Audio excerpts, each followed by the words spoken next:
cinéma. Avec Thomas Lécuyer.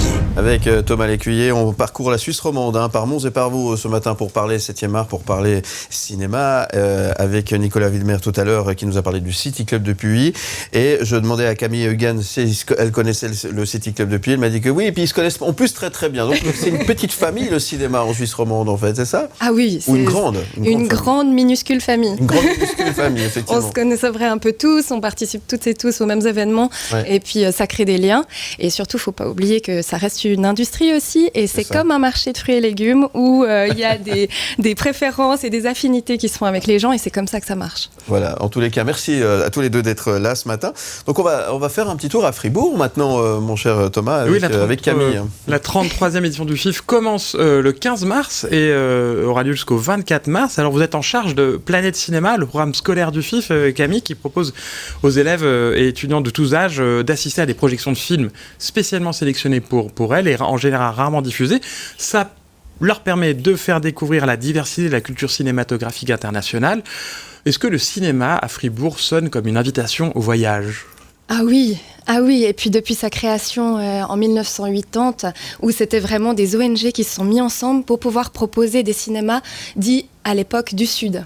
Et c'était vraiment des territoires d'Asie, d'Amérique latine et d'Afrique qui étaient proposés.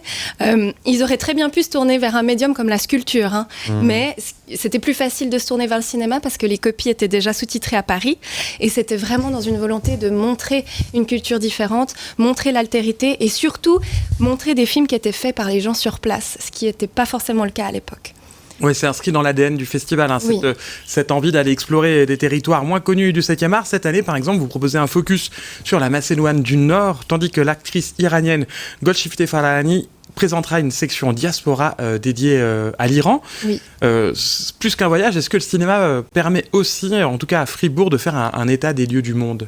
Oh oui, et heureusement, le cinéma est toujours et encore un médium utilisé pour lutter, et c'est vraiment un outil de lutte utilisé par les peuples, parce que c'est un outil qui est relativement facile, bon ça demande quand même des moyens, mais c'est relativement facile, et on a la chance à Fribourg de pouvoir montrer ces films-là. Et très souvent, c'est peut-être les premiers festivals dans lesquels ils peuvent montrer leurs œuvres. L'année passée, on a eu un film indonésien à Bangladesh, et c'était le premier pays en Europe où ils ont pu montrer leur film. Et aujourd'hui, le réalisateur et la productrice ont appelé notre directeur Thierry Jobin pour dire merci, on a signé avec Netflix. Donc on a vraiment une sorte de catalyseur comme ça qui permet aux jeunes réalisateurs et réalisatrices, ou moins jeunes, mais qui viennent de pays qui n'ont pas forcément un marché aussi important qu'en Europe, de pouvoir être lancés et de pouvoir crier au monde leurs sentiments, leurs inquiétudes, leurs conditions socio-politiques et économiques.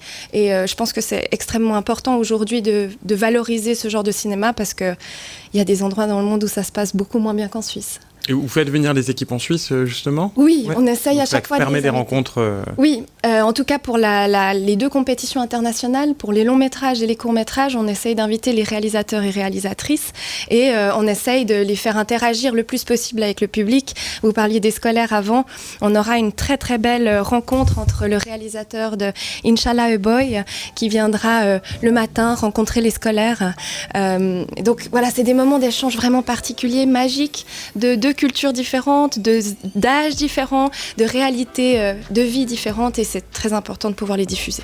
Alors c'est aussi le cinéma, la fusion de tous les autres arts, c'est aussi quelque chose qui vous tient à cœur et que vous mettez à l'honneur au FIF. Cette année, c'est la culture hip-hop qui va être à l'honneur, alors pas seulement la musique, si j'ai bien compris, mais aussi la danse, la mode, le street art, bref, l'essentiel du mouvement hip-hop. Oui, tout à fait. Avant, on parlait avec Nicolas du fait que le cinéma ne peut plus rester juste des projections pour attirer le public. On essaye vraiment de pouvoir faire des synergies et proposer d'autres expériences. Et donc, c'est vrai qu'à Fribourg, c'est un terreau extrêmement fertile pour tout ce qui est culture hip-hop. Les jeunes sont hyper impliqués. Ils font presque tous partie d'écoles de danse. Ils ouvrent des pop-up stores avec des marques à eux. Il y a du graphe, il y a beaucoup d'artistes à Fribourg Fribourg et on a beaucoup de chance de pouvoir en bénéficier. Et oui, en plus, c'est les 50 ans du mouvement hip-hop cette année. Donc, c'était une thématique qui nous semblait couler de source à Fribourg.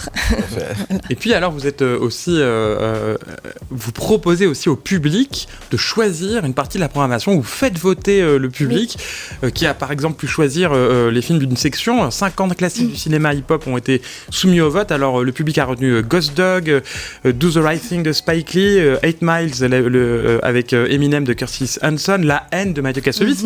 Alors ce qui m'a surpris, c'est que le public a aussi retenu Scarface dans une sélection hip-hop. Oui. J'ai peut-être raté un truc, mais...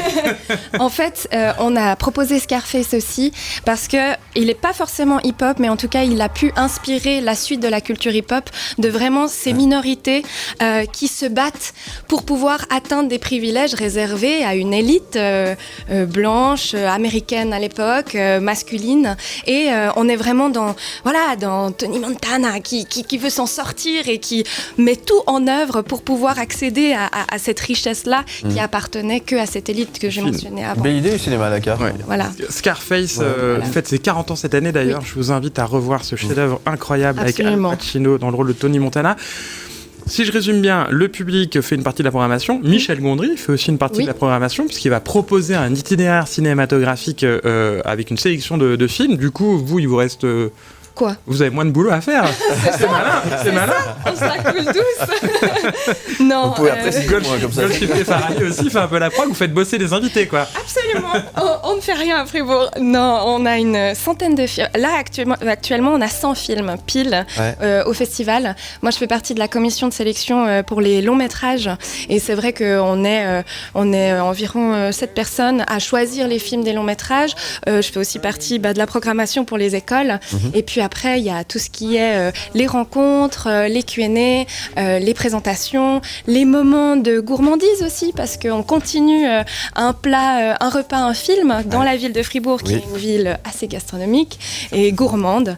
Donc non, on a encore pas mal de pain sur la planche, mais peut-être qu'un jour, les invités nous remplaceront, qui sait. Une centaine de films au programme et beaucoup d'événements. C'est la 33e édition du FIF. 38e, pardon. Mais oui, 38e édition du FIF et qui démarre le 15 mars à Fribourg. Et on retrouve toutes les infos sur le site fif.ch.